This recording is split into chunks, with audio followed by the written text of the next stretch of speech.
بسم الله الرحمن الرحيم الحمد لله والصلاة والسلام على رسوله الكريم أما بعد أيها الأحبة السلام عليكم ورحمة الله وبركاته. Aujourd'hui, mes chers frères, mes chères sœurs de foi et de cœur, je vais vous amener deux choses, je vais vous présenter deux choses que vous connaissez déjà, c'est al-suhour et al-fitr, le fait de prendre le petit déjeuner et le fait de rompre le jeûne. Le petit déjeuner avant déjeuner et de rompre le jeûne.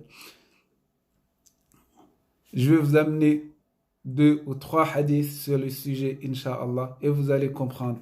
Et après, je vais vous donner quelques astuces pour ne pas prendre du poids durant le mois de Ramadan. Un mois qui est important, mais un mois que la plupart des gens prennent du poids durant ce mois-là. La plupart des gens prennent du poids durant le mois de Ramadan. Comment ne pas prendre du poids durant le mois de Ramadan? Je vais vous amener quelques astuces sur cela, Inch'Allah.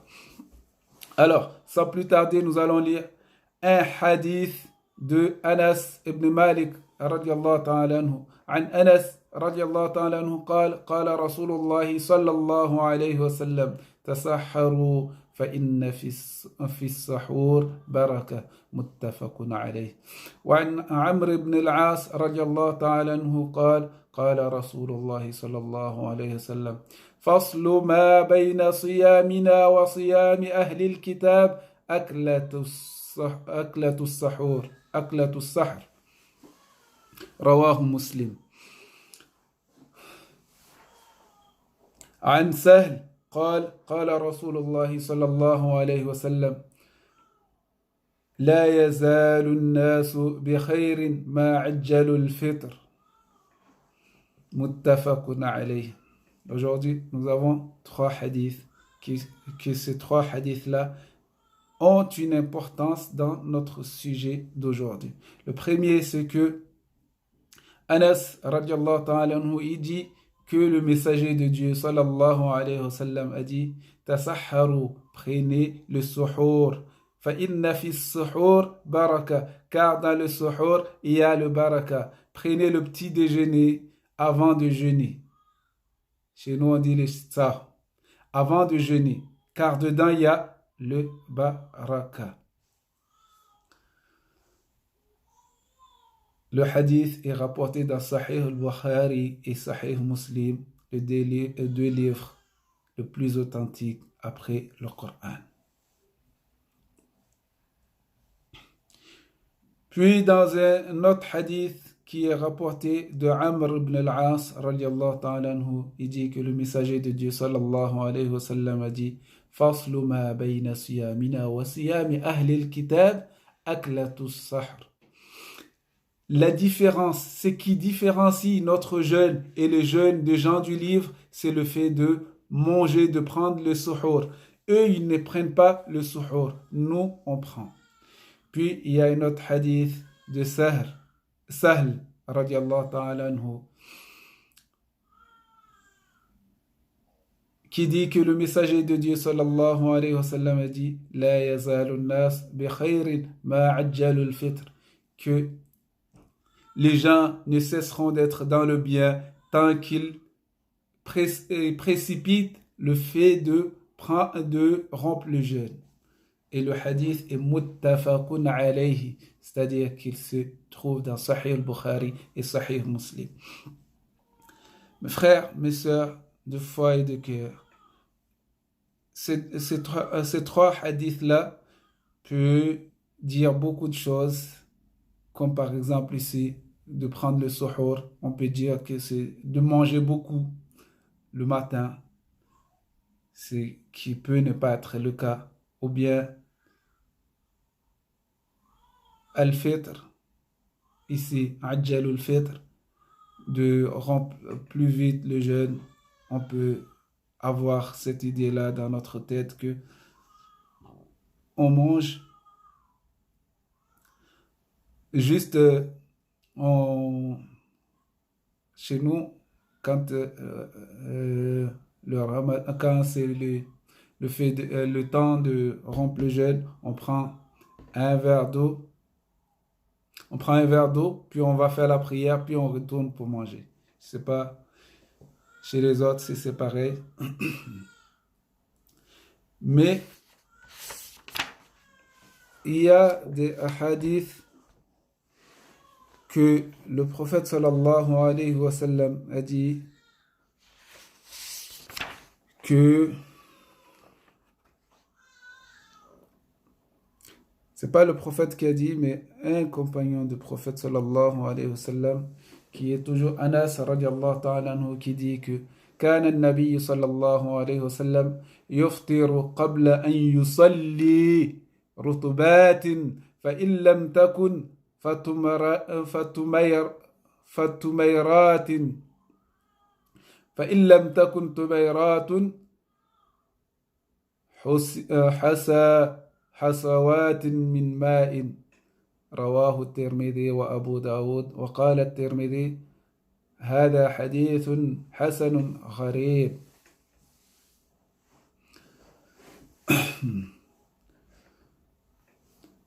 Ici, dans ce hadith-là, le prophète sallallahu alayhi wa sallam, Anas radiallahu ta'ala nous dit que le messager de Dieu sallallahu alayhi wa sallam, il rend le jeûne avec, avant de faire la prière. C'est quoi? Il rend le jeûne avant de faire la prière. Avec quoi? Ala rutubatin, avec des dattes fraîches. Des dattes fraîches.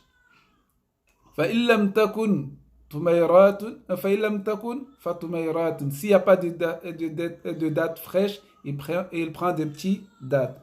Les petits dattes. S'il n'y en a pas, qu'est-ce qu'il dit? Il prend juste quelques gorgées d'eau. Le hadith est rapporté dans Sunan al-Tirmidhi et Sunan Abu Daoud. Et que At-Tirmidhi, rahimahullah, qu'est-ce qu'il dit?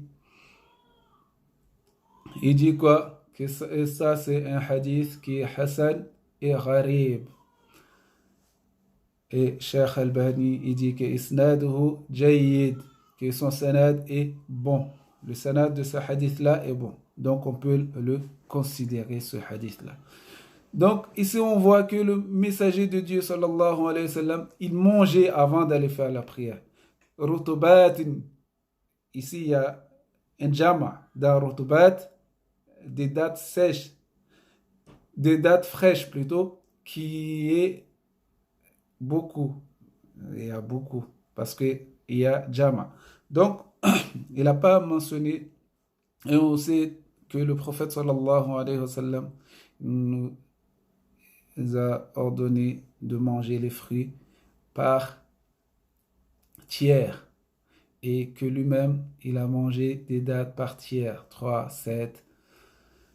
Et donc je vais vous présenter des dattes. Ça c'est pas des dattes fraîches, ce sont des dattes qui sont, on va dire, qui sont à peu près fraîches, mais quand même ça dure.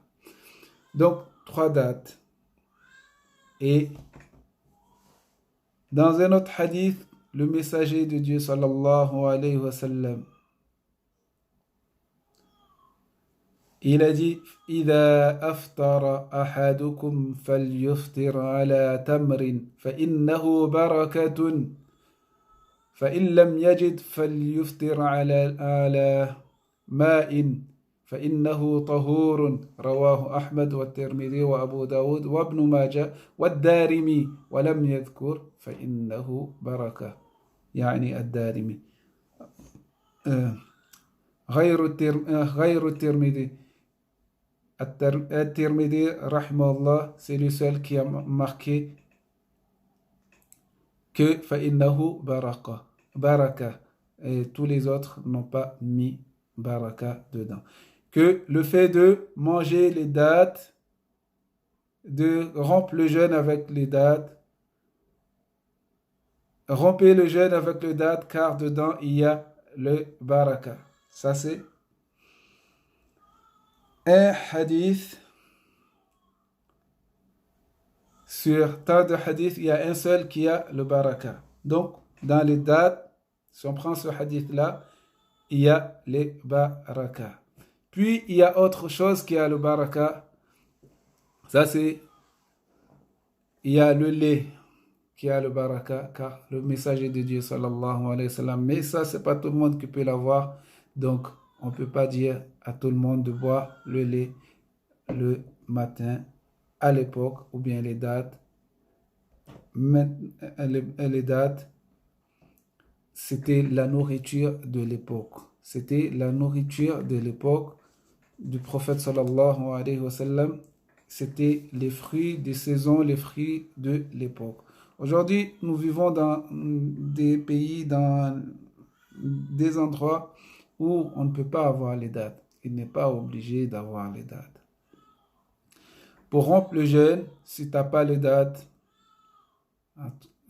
moi, il y a le prophète sallallahu alayhi wa sallam qui conseille de prendre les dates. Mais moi, dans un pays là où on est, c'est mieux de manger les fruits saisonnières. Les fruits saisonnières du pays. Le fruit qui est riche en sucre, comme les dates. Nous, on a les bananes qui est riche en sucre, qui est riche en... Il y a beaucoup de choses dans bananes et il y a aussi, chez nous, on a les mangues, on a les oranges, on a beaucoup de fruits chez nous. Donc, manger le fruit saisonnier, c'est mieux pour rompre le jeûne. Et quand on rompt le jeûne, ça veut dire qu'on a déjà mangé. Quand on rompt le jeûne, ça veut dire qu'on a mangé. Pourquoi on prend beaucoup de poids durant le mois de Ramadan? Parce que on mange beaucoup, on boit peu d'eau. On mange beaucoup et on boit peu d'eau. On doit manger peu et boire beaucoup plus de l'eau. Manger peu. Tu romps le jeûne avec 3 dates. Je romps le jeûne avec 3 dates, avec un verre de lait. Ça, c'est suffisant pour moi pour la journée, pour la soirée. Je peux faire la prière de Maghrib avec Jama. Puis je peux faire Tarawih, faire Salat al-Isha en Jama et puis Tarawih en Jama. Il n'y a pas de problème. Par contre, si je mange beaucoup avec la nourriture consistante, je dis le plat, là je vais perdre 2 choses. La prière en Jama peut-être, ou bien le fait de faire Tarawih, ou bien le fait de se lever la nuit pour faire Qiyamul Layl. Pour faire Qiyamul Layl, je vais perdre cela. C'est pour ceux qui font Qiyamul Layl parce qu'on sera trop fatigué, surtout ceux qui vivent en Europe, que le temps est court. Le temps est vraiment court. Tu dors, tu te réveilles, il est déjà 5 heures du matin ou 4 heures du matin ou 3 heures du matin. Donc, quand tu vis dans un pays comme ça, c'est mieux de prendre des fruits et du lait, un verre de lait et du fruit avant d'aller faire la prière, ou bien des dattes et de l'eau, des dattes et un verre de l'eau, c'est mieux. Et tu vas faire la prière, quand tu as fini, tu bois que de l'eau jusqu'à ce que tu bois de l'eau. Et quand tu fais la prière de Aïcha, tu as fini, tu bois de l'eau. Et tu vas dormir. Quand tu vas dormir, tu bois un verre de l'eau, tu dors, tu te lèves pour le suhour, tu mets ton réveil pour le suhour. Pour Qiyamul Layl déjà, puis à la fin de Qiyamul Layl, tu prends ton suhour et là tu commences le jeûne. Et je dis le suhour, soit tu prends un verre de lait avec cette date, ou tu prends une cuillère de riz, le grand cuillère, pas le cuillère de riz qu'on mange là, le cuillère, mais pas le cuillère de table, mais le cuillère de la cuisine, le cuillère de cuisine, le grand cuillère, tu mets une cuillère ou 2 cuillères. En fait, tu diminues ta nourriture de la journée par 2. Ta nourriture que tu manges, par exemple, si tu as l'habitude de manger le déjeuner d'une quantité, tu les diminues, tu les divises par 2. Tu divises par deux cette nourriture-là, tu accompagnes de l'eau, de 50 centilitres d'eau, ou bien un verre d'eau, comme tu peux, avec un fruit, le fruit de ton choix, soit une pomme ou un orange, une orange ou, je ne sais pas, comme tu veux, une banane, n'importe quel fruit que tu veux. Mais moi, je conseille toujours les fruits saisonniers parce que les fruits saisonniers, ce sont des fruits qui amènent beaucoup de bienfaits à notre corps. C'est pour cela que Dieu a fait qu'il y a des fruits saisonniers. Toutes les fruits saisonniers amènent beaucoup de bienfaits à notre corps. De bien à notre corps, le corps est moins fatigué lorsqu'on mange, lorsqu'on prend les fruits saisonniers. Donc prendre les fruits saisonniers et aussi faire quoi? Là, après, tu prends avec une cuillère, pas des choses graisseuses. Évitez plutôt les choses graisseuses. Tu prends ton verre de thé et tu passes ta journée comme ça. Le soir, tu prends les mêmes choses, des fruits et du lait. Et Inch'Allah, c'est comme ça que on passe notre Ramadan et Inch'Allah, il y aura beaucoup de bienfaits pour nous et vous allez voir que notre santé va s'améliorer. De 1, Soumu tasihu, jeûnez et vous aurez la santé. C'est là que vous aurez la santé. Si vous mangez beaucoup, vous perdrez la santé parce que toute la journée, vous n'avez pas mangé et le soir, vous allez manger beaucoup. Le corps, qu'est-ce qu'il va faire? Il va dire que demain, on ne va pas me donner de nourriture. Il va retenir dans son corps, il va retenir à l'intérieur de lui la nourriture. Lui, il est comme ça, le corps est comme ça. Non, demain, on ne va pas me donner, donc je retiens cela. Je ne vais pas jeter. Mais si tu ne le donnes pas, ce que tu vas le donner, si tu le donnes moins, par exemple, tu diminues ta nourriture, la quantité de ta nourriture le matin. Tu manges le matin parce que le suhour, il y a la baraka. Dans le suhour, il y a la baraka, c'est manger qui nous différencie entre nous et les Yahoud, les Nasara. Eux, ils ne prennent pas le petit déjeuner avant de commencer le jeûne. Nous, on commence le jeûne avec le petit déjeuner. Donc, il y aura la baraka dans cela. De 2, qu'est-ce qu'il y a? De 2, tu auras la santé parce que tu ne mangeras pas beaucoup. De 3, tu perdras 15 kilos durant le mois de Ramadan. Si tu fais comme ça, tu perdras 15 kilos au lieu d'en prendre 10. Tu en perdras 15 durant le mois de Ramadan et tu seras bien en forme après le mois de Ramadan. Durant le mois de Ramadan, tu seras en forme pour faire la prière, les prières de nuit, de demander à Allah la baraka, de demander à Allah la santé, de demander à Allah tout ce que tu veux. Mais après le Ramadan aussi, tu continueras à avoir la santé. Et si tu continues comme ça en manger peu et manger beaucoup de fruits et manger peu, diminuer la nourriture par 2, ça veut dire que tu es en train de préserver ta santé. Wa jazakumullah khair, qu'Allah nous préserve, qu'Allah nous donne beaucoup de santé, beaucoup de courage à jeûner notre mois de Ramadan. Et demain, Inch'Allah, nous allons parler d'autres sujets sur le Ramadan, Inch'Allah. Wassalamu alaikum wa rahmatullahi wa barakatuh. Si vous avez aimé cette vidéo, alors likez. Et si vous n'êtes pas encore abonné, abonnez-vous. Et Inch'Allah, vous serez le premier à avoir les prochaines vidéos, Inch'Allah. Wassalamu alaikum. Et partagez avec vos amis, Inch'Allah.